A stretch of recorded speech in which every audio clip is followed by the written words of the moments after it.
नमस्कार दोस्तों, आप सभी लोगों का स्वागत है लोकेश सर यूट्यूब चैनल पे। और आप देख रहे हैं करंट अफेयर के क्लास, जिसके अंदर हम लोग दिसंबर मंथ के करंट अफेयर कर रहे हैं। आप लोग जानते हैं ये श्रृंखला जो है वीकली होती है। अगर लास्ट वीडियो आप लोगों ने नहीं देखा है तो एक बार जरूर देख लीजिएगा, डिस्क्रिप्शन बॉक्स में आप लोगों को उसकी लिंक मिल जाएगी। लास्ट क्लास में मैंने आप लोगों को जो करंट अफेयर पढ़ाया था उसमें 1 दिसंबर से लेके 11 दिसंबर तक के करंट अफेयर मैंने आप लोगों को पढ़ाए थे। आज हम जो क्लास कर रहे हैं इसके अंदर 12 से लेके 15 दिसंबर के मोस्ट इंपॉर्टेंट करंट अफेयर हम लोग करेंगे। ये जो करंट अफेयर है इट इज़ प्रेजेंटेड बाय मी लोकेश खबले। और अगर आप मेरे दूसरे वीडियोस भी देखना चाहते हैं तो प्लेलिस्ट में जाके ज़रूर देख सकते हैं। दोस्तों, सबसे पहले मैं आप लोगों को बता दूं, अबाउट मी वाले सेक्शन में आप लोगों को मेरे बारे में पूरी जानकारी मिल जाएगी, तो आप इसको पॉज करके देख सकते हैं। और बिना किसी देरी के अब हम लोग स्टार्ट करते हैं हमारे करंट अफेयर को। लेकिन उसके पहले एक अच्छा कोट जो कि है लॉर्ड बुद्धा के द्वारा, everything happen for a reason, don't question it, just trust it. तो हर कोई घटना जो जीवन में घटती है उसके पीछे कुछ ना कुछ कारण होता है, तो उस पर प्रश्न चिन्ह ना उठाएं, बस विश्वास करें कि कुछ ना कुछ उसके पीछे रीज़न ज़रूर रहा होगा। और आप ज़रूर देखेंगे कि जो भी घटना आपके जीवन में घटी है, आप यकीन मानिएगा उससे आपने कुछ ना कुछ सीखा ही होगा। ठीक, तो मुझे कमेंट बॉक्स में बताइए कि आपके जीवन की ऐसी कौन सी घटना है जिससे आपने कुछ ना कुछ सीखा है, ताकि बाकी बच्चे भी उनसे सीख पाएँ। चलिए स्टार्ट करते हैं। उसके पहले एग्ज़ाम प्रोसेस के बारे में आप लोगों को बता देता हूँ। कई बार बच्चे पूछते हैं कि सर हम लोग पढ़ाई करते हैं लेकिन सही प्रोसेस क्या है किसी भी एग्ज़ाम की प्रिपरेशन को करने के लिए। सबसे पहला आप लोग प्रीवियस ईयर पेपर को फॉलो करें। किसी भी एग्ज़ाम की आप तैयारी कर रहे हैं, यूपीएससी से लेके जो कांस्टेबल पटवारी तक की जो एग्ज़ाम्स हैं, अगर आप उसकी तैयारी कर रहे हैं, प्रीवियस ईयर पेपर मस्ट है। प्रीवियस ईयर पेपर हो गया। दूसरा जो स्टेप आपको फॉलो करना है वो है प्रॉपर नोट्स बनाना है इसके। जैसे मान लीजिए करंट अफेयर क्लास देख रहे हैं तो उसके नोट्स बनाओ। तीसरा इसका रिवीजन करो। और चौथा है रिपीटेड रिवीजन करो, जितनी बार हो सके उतनी बार। कितनी बार वो आपके ऊपर है। अगर आप चाहते हैं कि इसको 4 बार पढ़ना है, 4 बार पढ़ लीजिए। अगर आपको लगता है कि एक ही बार सफिशिएंट है तो वैसा, लेकिन एक बार से सफिशिएंट नहीं होगा, तो कम से कम इसको मान के चलिए 4 से 5 बार पढ़ना है। लेकिन कैसे, गैप में। जैसे आज नोट्स बनाए, कल सुबह इसका रिवीजन कर लिया, ठीक, 7 दिन बाद रिवीजन कर लिया, 14 दिन बाद रिवीजन कर लिया, और एक बार 21 दिन बाद कर लिया। इसको रिपीटेड फॉर्म में रखा हुआ, ठीक। तो इस तरीके से आप कर सकते हैं। पहला क्वेश्चन आ रहा है आपकी स्क्रीन के ऊपर, ये पहला क्वेश्चन है, लॉन्च पुस्तक at home in the universe, इसकी ये जो आत्मकथा है किसकी। 4 ऑप्शन है आप लोग के पास में, जावेद अंसारी, नरेश महाजन, बालकृष्ण माथुर और नन ऑफ दिस। तो हमेशा जब भी क्वेश्चन आप लोगों के सामने आएगा तो आपको 2 काम करना है। क्वेश्चन आते से आपको पॉज कर लेना है, जैसे इस क्वेश्चन को आप देख रहे हो, पॉज कर लिया। अब आपको 10 सेकंड लेने हैं इसका सही जवाब देने के लिए। जैसे आप सही जवाब दें उसके बाद में उसको लिख लें, और आखिरी में कमेंट बॉक्स में मुझे बताएं कि आपके कितने क्वेश्चन सही हुए, ठीक। जैसे ये क्वेश्चन है, लॉन्च पुस्तक at home in the universe की आत्मकथा किसकी है, तो इसका जो सही जवाब है वो है ऑप्शन नंबर सी, मतलब कि बालकृष्ण माथुर। तो बालकृष्ण माथुर जो है इसका क्या हो जाएगा, सही जवाब हो जाएगा। लेकिन सिर्फ इससे काम नहीं चलेगा, हम लोग इसके एक्सप्लेनेशन भी देखेंगे। जैसे सबसे पहले तो एक आईएएस अधिकारी हैं जिनके ऊपर ये आत्मकथा लिखी गई है, और डीएचएफएल प्रॉपर्टी सर्विस लिमिटेड के पूर्व मुख्य कार्यकारी अधिकारी वीके माथुर जो है उनकी आत्मकथा है। वहीं आप देखेंगे 80 से 90 के दशक में जो हाउसिंग फाइनेंस सेक्टर है उसमें नीतिगत वातावरण को भी प्रस्तुत करता है, और उनके जीवन की शुरुआत और कठिनाइयाँ, जो जो अनुभव उनको मिले हैं उसकी भी जानकारी आप लोगों को ये देगा, ठीक। दूसरा क्वेश्चन आपकी स्क्रीन के ऊपर, ये क्वेश्चन बहुत सिंपल है। क्वेश्चन है, किस राज्य ने सीनियर महिला राष्ट्रीय फुटबॉल चैंपियनशिप जीती है, आप लोगों को बताना है। 4 ऑप्शन आएंगे आपके सामने, राजस्थान, उड़ीसा, गुजरात और मणिपुर। तो आप लोग जानते हैं कि जब भी हम लोग महिला सशक्तिकरण की बात करते हैं तो हम लोग नॉर्थ ईस्टर्न स्टेट्स को कैसे भूल सकते हैं। तो जो हमारे जो नॉर्थ ईस्टर्न स्टेट्स हैं जिसमें अरुणाचल प्रदेश है ना, नागालैंड, मणिपुर, मिजोरम, तो ये बहुत आगे हैं, जिसमें से मणिपुर जो है इसका क्या हो जाएगा, सही जवाब हो जाएगा। तो ऑप्शन नंबर डी जो है इसका क्या हो जाएगा, सही जवाब हो जाएगा। चलिए कुछ एक्सप्लेनेशन में हम लोग देख लेते हैं। आप लोग जानते हैं मणिपुर राज्य ने सीनियर महिला राष्ट्रीय फुटबॉल चैंपियनशिप 2021 का जो है खिताब जीत लिया है। वहीं पे आप देखेंगे ये जो राष्ट्रीय फुटबॉल चैंपियनशिप है केरल के कोझिकोड में जो एक स्टेडियम जिसका नाम है एमएस स्टेडियम में आयोजित की गई थी। तो स्टेडियम का नाम इंपॉर्टेंट है, हो सकता है आप लोगों से पूछ ले कि ये जो मणिपुर राज्य है उसने हाल ही में सीनियर महिला राष्ट्रीय फुटबॉल चैंपियनशिप जीती है, तो बताइए वो कहाँ पे हुई थी। तो आपको याद रखना केरल में हुई थी ये, और स्टेडियम का नाम क्या था, तो एमएस स्टेडियम जो है उसका नाम था। ये कुछ इंपॉर्टेंट भाग है जो मैंने सीखे अनुभव से, बस आपको बता रहा हूँ। मणिपुर की टीम ने आप देखेंगे पेनाल्टी गोल की मदद से खिताब को जीता है। पेनल्टी को जब आप बोल सकते हो कि जब टाई या स्थिति उत्पन्न होती है तो पेनल्टी गोल्स लगाए जाते हैं। उसमें मणिपुर ने पेनल्टी गोल लगाया और उसको जीत लिया, जिसमें मणिपुर की गोलकीपर आप देखेंगे ओकराम और रोशनी देवी ने टीम को 21वां खिताब जो है वो दिलवा दिया। अगला क्वेश्चन आपके स्क्रीन पर है, क्वेश्चन नंबर 3 जिसका नाम है जो है संगीत महादेव ने राष्ट्रमंडल भारोत्तोलन चैंपियनशिप 2021 में कौन सा पदक जीता है। तो सबसे पहले तो आपको ये जानकारी याद रखनी है, क्वेश्चन तो हम लोग बाद में करेंगे कि जो संगीत महादेव इनका संबंध किस खेल से है। तो ये भारोत्तोलक है, वेट लिफ्टर है, याद रहेगा।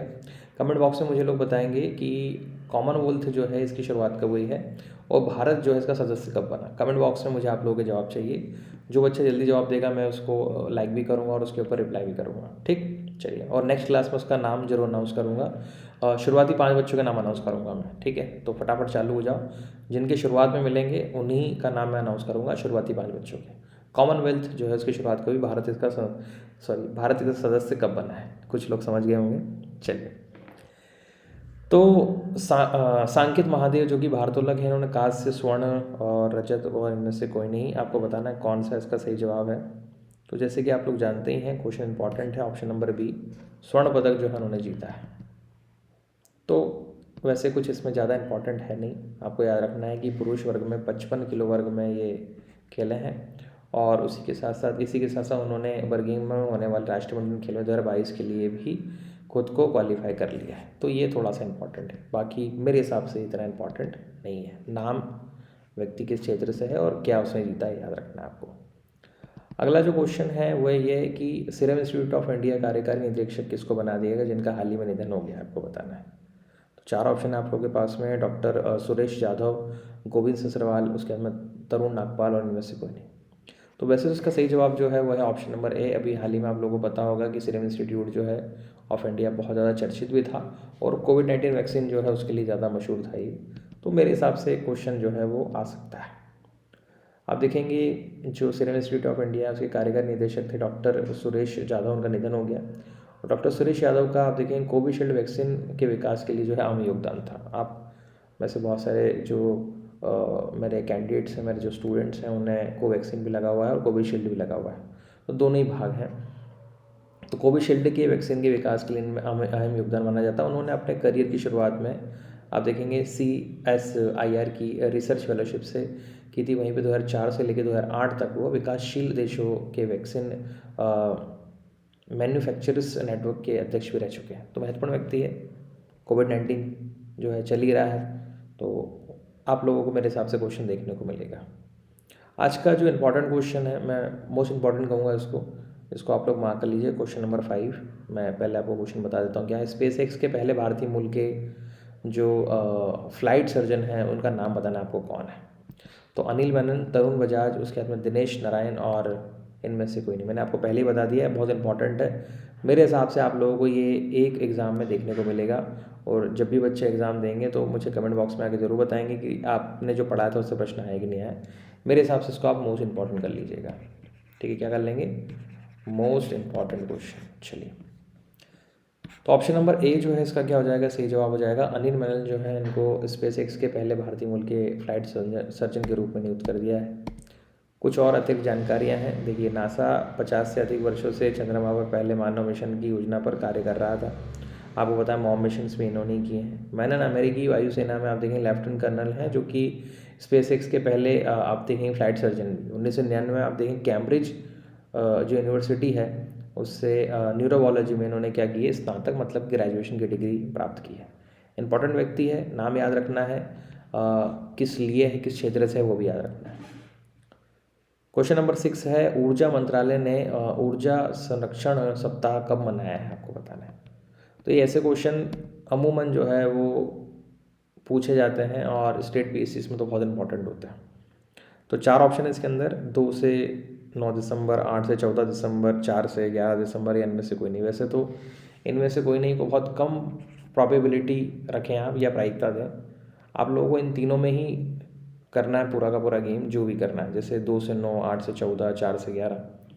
अब देखो इसका थोड़ा सा लॉजिक ये भी समझना कि 12 से 15 पढ़ा रहा हूँ तो ये तो होगा नहीं, ठीक है। अगेन इसको भी हटा दो, तो एक लॉजिक था। 8 से 14 दिसंबर जो है इसका क्या हो जाएगा, सही जवाब हो जाएगा। Ministry of power observe energy conservation week. ऊर्जा मंत्रालय ने इसे जो है ऊर्जा संरक्षण सप्ताह मनाने की घोषणा की है। तो ऊर्जा दक्षता ब्यूरो द्वारा आयोजित इस समारोह की 3 मुख्य गतिविधियां थी। आप देखेंगे जिसमें स्कूली बच्चों के लिए राष्ट्रीय चित्रकला प्रतियोगिता रखी गई, राष्ट्रीय ऊर्जा दक्षता नवाचार पुरस्कार रखे गए, उद्योग और प्रतिष्ठानों के लिए राष्ट्रीय ऊर्जा संरक्षण पुरस्कार रखे गए थे।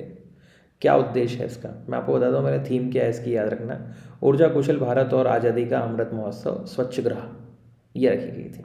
तो ये थीम इंपॉर्टेंट है, थीम से क्वेश्चन आए थे। देखिए आप लोग जानते हैं कि इलेक्ट्रिफिकेशन जो है बहुत ज़्यादा ज़रूरी है और गांव देहात में तो बहुत ज़्यादा इंपॉर्टेंट है। अभी कुछ समय पहले जब मैं अभी आपको क्लास नहीं ले पा रहा था, मैं भोपाल में था, तो भोपाल से हम लोग विदिशा गए थे। तो विदिशा में मैंने देखा कि एक हमारे रिलेटिव्स हैं, उनकी ज़मीन थी, तो वहाँ पे आज भी आप देखेंगे जो लाइट है वो टुकड़े बाटे में आती है। मतलब हम लोग आई गेस 6 बजे गए थे शाम में, तो लाइट नहीं थी। फिर बाद में हमने ही पूछा कि लाइट कब तक, बोले 2:30 बजे आएगी रात में लाइट। आप सोच के देखिए रात में 2:30 बजे लाइट आएगी, फिर बोले आधा एक घंटा आएगी, फिर उसके बाद में फिर चली जाएगी, फिर उसके बाद में आएगी। तो मुझे चिंता इस बात की हो गई थी कि बच्चे पढ़ेंगे कैसे वहाँ पे उनके, क्योंकि जंगल है पूरा, ठीक है, और आसपास कोई इतनी बड़ी सुविधा भी नहीं है और खेत भी कई बार अंदर होते हैं, तो ये समस्याएं बच्चों आती हैं। तो ऊर्जा दक्षता हम लोग जब इस्तेमाल करते हैं तो हम लोग इसका महत्व समझते नहीं हैं। अपने स्तर पे भी आप प्रयास करें, जैसे अभी मैं आप लोगों के लिए रिकॉर्ड कर रहा हूँ, तो जो बाकी की लाइट्स हैं जो मेरे पास में यूजेबल नहीं है, मैंने उनको ऑफ़ कर रखा है। तो अपने स्तर पे मैं इन चीज़ों का ध्यान रखता हूँ, इसलिए उम्मीद भी करता हूँ कि आप लोग भी काम करें। और ये जो ऊर्जा मंत्रालय द्वारा ये जो संरक्षण सप्ताह मनाए जाते हैं ना, उसका उद्देश्य ही रहता है। अब जैसे ये बोल रहे हैं कि स्कूल में बच्चों को जो गतिविधियाँ दी गई उसमें चित्रकला के माध्यम से वो कुछ ऐसा बताएं, है ना, कि माता पिता जो हैं वो बच्चों को सिखा रहे हैं या दिखा रहे हैं कि देखिए इस तरीके से स्विच ऑफ करें, है ना। राष्ट्रीय ऊर्जा दक्षता नवाचार पुरस्कार मिले कि भाई कोई व्यक्ति अपने स्तर पर कर रहा है, जैसे एलईडी भी अपने आप में नवाचार है। इसके अलावा आप क्या कर सकते हैं, ऑटोमेटिक लाइट होती है, जैसे जब यूज़ नहीं है तो बंद हो जाए, है ना, तो इसका हम लोग इस्तेमाल कर सकते हैं। और उसके बाद में कैसे कार्बन उत्सर्जन को हम लोग कम करें, तो ये सारी चीज़ें इसलिए मनाई जाती है ताकि हम ऊर्जा दक्षता के ऊपर ध्यान दें। उम्मीद करता हूँ कि प्रश्न भी समझ में आ रहा होगा। अगर अभी तक समझ में आ रहा है तो लाइक तो कर दिए, करना ही है आप लोगों को, कर दीजिएगा। अपने दोस्तों के साथ में ज़रूर शेयर कीजिएगा इसको। क्वेश्चन नंबर 7 है, पीवी सिंधु ने जो BWF है उसके वर्ल्ड टूर फाइनल 2021 में कौन सा पदक जीत लिया है। तो पीवी सिंधु आपको पता ही इनका संबंध बैडमिंटन से है और 2021 में उनसे पूछा गया है कि जो BWF है ना, वर्ल्ड टूर फाइनल में इनमें कौन सा पदक जीता, रजत स्वर्ण कांस्य और इनमें से कोई नहीं। तो जैसे कि अभी मैंने आपको स्पेस एक्स वाला बताया था, अगर आप लोगों को याद हो, तो आज का जो सेकंड मोस्ट इंपॉर्टेंट क्वेश्चन है ये वाला रहेगा, पीवी सिंधु वाला। तो इसका जो सही जवाब है वो है रजत पदक, मतलब कि जो सिल्वर मेडल है वो पीवी सिंधु ने जीता है। तो इनके बारे में अतिरिक्त जानकारी है, जिसमें PV Sindhu badminton world federation world tour final 2021 में रजत पदक जीती हैं, जो कि मैंने आपको बताया। वहीं पे 2018 में पीवी सिंधु ने जो बैडमिंटन वर्ल्ड फेडरेशन है ना, उसका टूर का फाइनल भी जीता था। ये उपलब्धियां हासिल करने वाली वो एकमात्र महिला बन गई है। तो इम्पॉर्टेंट हुआ कि नहीं हुआ, बहुत इंपॉर्टेंट है, याद रखिएगा। वही महिला एकल का खिताब दक्षिण कोरिया की आन सेंग योंग ने जीता था और पुरुष एकल का खिताब जो है उन्होंने जीता है विक्टर नाम है उनका। इसके अलावा इस टूर्नामेंट में पुरुष एकल का खिताब ताकुरो होकी और योगी कोबायाशी ने, और महिला एकल का खिताब आप देखेंगे किम सो योंग और कॉन्ग ही योंग ने जीता है। मेरे हिसाब से जो इम्पोर्टेंट है वो मैंने प्रश्न के रूप में रख दिया आप लोगों के सामने, ये पीछे यहीं से आप लोगों का काम हो जाएगा। बाकी जानकारी अतिरिक्त है, आपकी इच्छा हो तो इसको याद करें, अन्यथा आप छोड़ भी सकते हैं।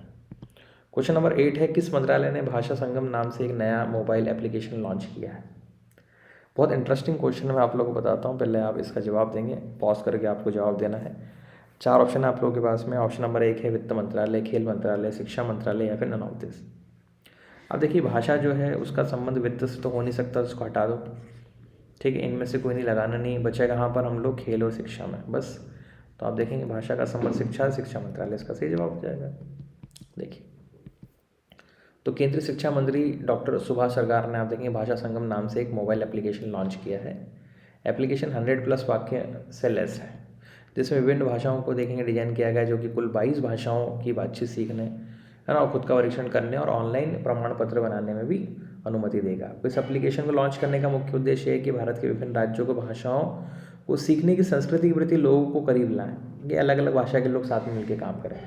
22 भाषा इसलिए क्योंकि हमारी जो 8वीं अनुसूची है उसका संबंध भाषा से है, और वर्तमान में आप देखेंगे भारत में 22 भाषाएँ, जिसमें जब 8वीं अनुसूची बनी तो 14 भाषाएँ थी। 21वें संविधान संशोधन के द्वारा जो है सीधी भाषा जोड़ी गई इसके अंदर। फिर 71वां जो संविधान संशोधन था उसमें नेपाली, मणिपुरी, कोंकणी ये भाषा जोड़ी गई। और एक 52वां संविधान संशोधन जिसमें मैथिली, संथाली, बोडो और डोगरी ये 4 जोड़ी गई। तो 14 के बाद में 15, 16, 17, 18, 19, 20, 21, 22, तो इस तरीके से 22 भाषाएँ, ठीक। और 22 भाषाओं का संकलन इसके अंदर मिल जाएगा आपको। क्वेश्चन है मानव अधिकार दिवस जो है कब मनाया जाता है। बहुत ही सिंपल क्वेश्चन है, आप लोग जानते हैं 10 दिसंबर को मानव अधिकार दिवस जो है मनाया जाता है। मतलब रिपीटेड क्वेश्चन है, आता ही है मेरे हिसाब से। अगर आप बैठेंगे कोई स्टेट पीएससी में तो मुझे लगता है कि क्वेश्चन आप लोगों को देखने को मिलेगा। 10 दिसंबर को मानव अधिकार दिवस विश्व स्तर पर मनाया जाता है। 2021 का विषय जो था वो है असमानताओं को कम करना, मानव अधिकारों को आगे बढ़ाना, ये इसका थीम था। वहीं पे महासभा जो संयुक्त राष्ट्र महासभा 1948 में इस दिवस को मनाने का प्रस्ताव अपनाया था कि किसी व्यक्ति के जीवन में उसकी त्वचा के रंग, संस्कृति की प्रति पृष्ठभूमि आदि के कारण जो अलगाव की भावना है उसको नहीं देखा जाए या उसको दूर नहीं किया जाए। कोई काला है, कोई गोरा है, कोई मोटा है, कोई पतला है, तो उसको ऐसे नहीं आंकना चाहिए। और वर्ष 1952 में आप देखेंगे संयुक्त राष्ट्र डाक प्रशासन ने लगभग 2 लाख मानवाधिकार जो टिकट हैं उनका अग्रिम आदेश दिया था। क्वेश्चन नंबर 10 है who become the Indian president of world LPG association.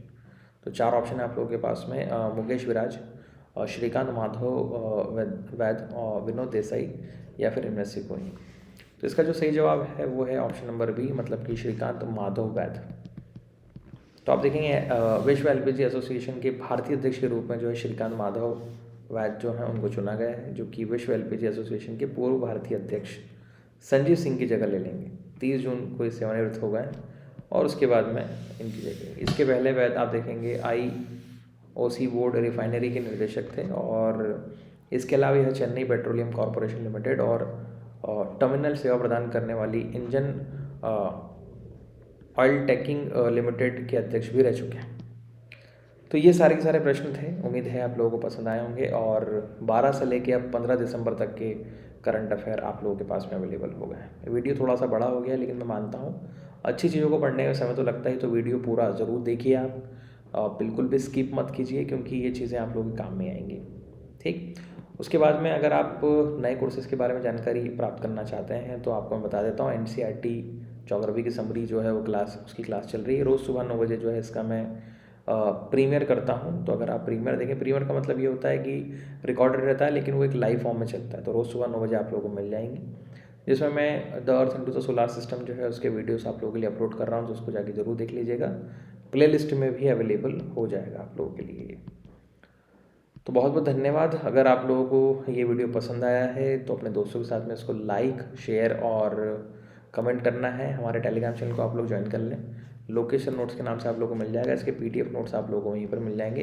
Comment box में ज़रूर बताएं आप लोगों को वीडियो कैसा लगा। मिलते हैं अब नेक्स्ट सेशन में। सब्सक्राइब कर लें और बेल आइकन को दबाएं, जिससे इस प्रकार की वीडियो जैसे मैं डालूँ सबसे पहले नोटिफिकेशन आप लोग के पास में है। मिलते हैं नेक्स्ट वीडियो में। बहुत बहुत धन्यवाद आप लोगों का। जय हिंद, जय Bharat. Thank you so much. Thank you.